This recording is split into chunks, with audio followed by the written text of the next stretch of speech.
So Donald Trump and Alex Jones and a whole lot of other people are no longer allowed on Twitter, but Justin Trudeau is. He's the Prime Minister of Canada. Now, that's unfair, of course, but it's also interesting because Trudeau is way crazier than any of the people who've been banned from Twitter that we're aware of.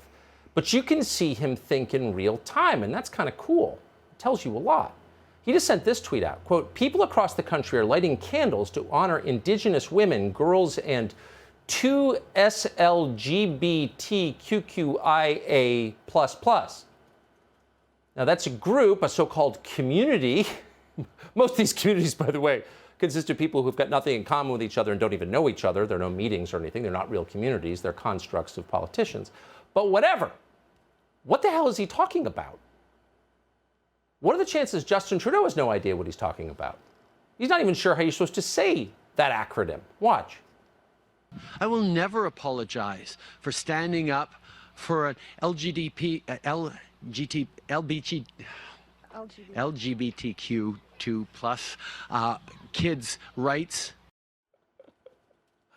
It's all pretty great. Also, a little terrifying. Gad Saad is a very interesting person, professor, author of the new book, The Parasitic Mind, How Infectious Ideas Are Killing Common Sense. And boy, is that true.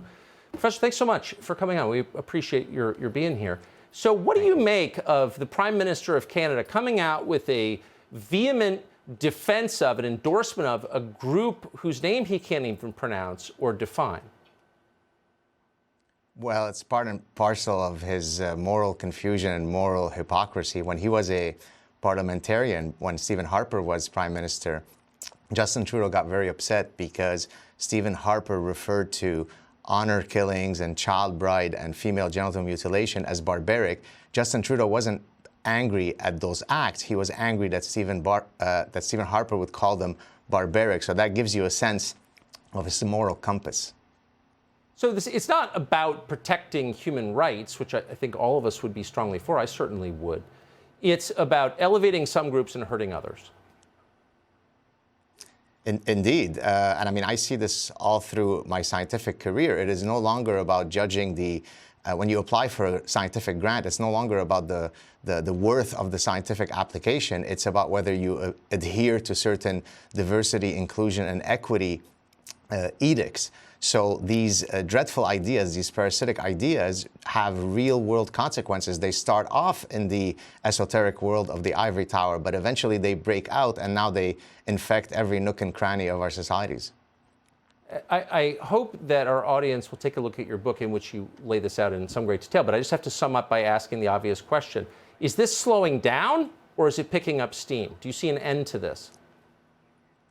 I mean, it is picking up, regrettably, but I am optimistic in that I truly believe that the silent majority despises this stuff. If we can activate our inner honey badger and speak in unison, we'll get rid of these parasitic ideas by next Tuesday. If we don't, it'll be a slow train ride to hell.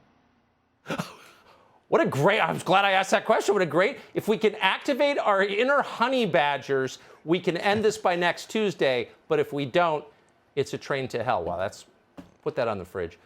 Gad Saad, appreciate your coming on. Congrats on the book. Thank you so much. Cheers. Thank you. Hey, Sean Hannity here. Hey, click here to subscribe to Fox News YouTube page and catch our hottest interviews and most compelling analysis. You will not get it anywhere else.